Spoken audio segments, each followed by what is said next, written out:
Bonjour tout le monde et bienvenue au débat des candidats provinciaux de Glengarry Prescott Russell. Je suis ici avec Trevor Stewart.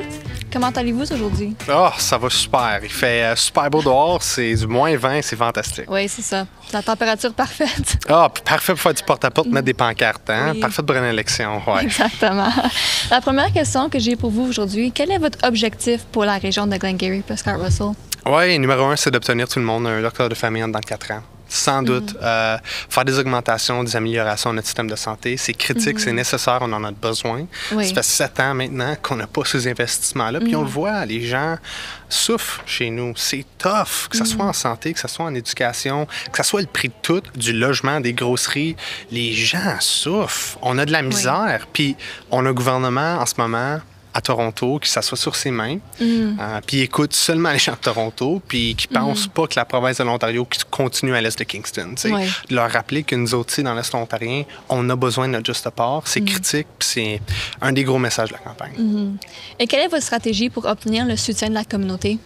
Oui, écoute, on rejoint les gens n'importe où, n'importe quand. Ces débats-là, c'est une bonne exemple de ça. Oui. On prend toutes les demandes d'entrevue. On a frappé en ce moment, je pense, à peu près 15 000 portes à date. Je sais, j'ai vraiment une équipe de tonnerres. Là. Puis ils sont pas, on va juste dire, sont payés à Poutine. Là. Je suis très, très, très choyé des avoirs. On fait des appels, du porte-à-porte, les pancartes. Le nombre de contacts, le plus de contacts qu'on peut avoir avec les gens de la communauté, le meilleur. Puis ultimement, je suis capable de savoir plus leur enjeu, plus que la façon dont le gouvernement provincial les affecte ou les affecte pas. Et comment allez-vous impliquer la communauté dans les prises de décision? Oui, excellente question. Je pense que c'est être transparent, être ouvert. Moi, quand je donne mes petits pamphlets, j'ai mon cellulaire dessus, parce que je crois qu'on doit être responsable aux gens qui vont nous élire. Hein? C'est pas, oui, je fais partie d'un parti politique, mais mon chef, c'est pas nécessairement ma chef de parti, c'est les gens qui m'ont élu, c'est eux autres mon boss, tu sais. Puis s'assurer que eux autres restent impliqués dans le processus décisionnel. C'est critique, c'est important. Puis c'est de s'assurer ce lien de contact-là, que ce soit sur les médias sociaux, que ce soit sur des sites web, que ce soit sur ouvrir et détenir des soirées de town hall un peu. Je peux emprunter le mot en anglais. Je pense que c'est critique pour s'assurer que notre démocratie locale continue de vivre parce qu'elle a pris un sérieux hit depuis les dernières années. Les gens ont moins confiance, je trouve, dans nos institutions. Puis je pense que c'est à nous, en une part, de s'assurer qu'on est plus ouvert, plus transparent pour ces gens-là. Et comment planifiez-vous de gérer les critiques?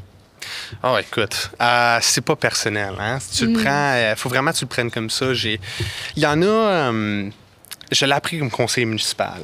Tu peux jamais plaire à personne, ça c'est clair, mais tu peux faire ton mieux. Puis j'ai vraiment appris à...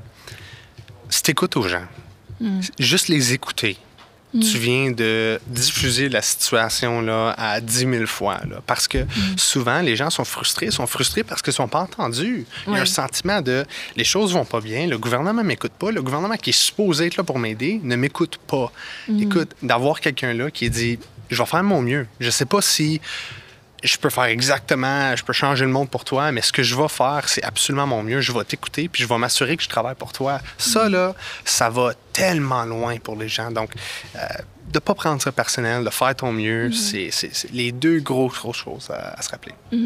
Et quel est un enjeu communautaire que vous voulez améliorer? Oui, écoute, comme j'ai dit, soins de santé, c'est la grosse priorité. Si je peux en rentrer une coupe d'autres, défendre l'Est ontarien, les gros tarifs de M. Trump, il faut le faire fortement. On va jamais être la 51e unie États-Unis, là, ça, jamais. Puis la transportation, quand je regarde à la 17, les gens de Clarence Rockland, les gens d'Alfred Plantagenet, les gens d'Hawkesbury souffrent de la 17 qui refusent d'être uploadés ou qui refusent d'être transférés dans les mains de la province. Ça a besoin d'être fait. On a besoin de l'élargir.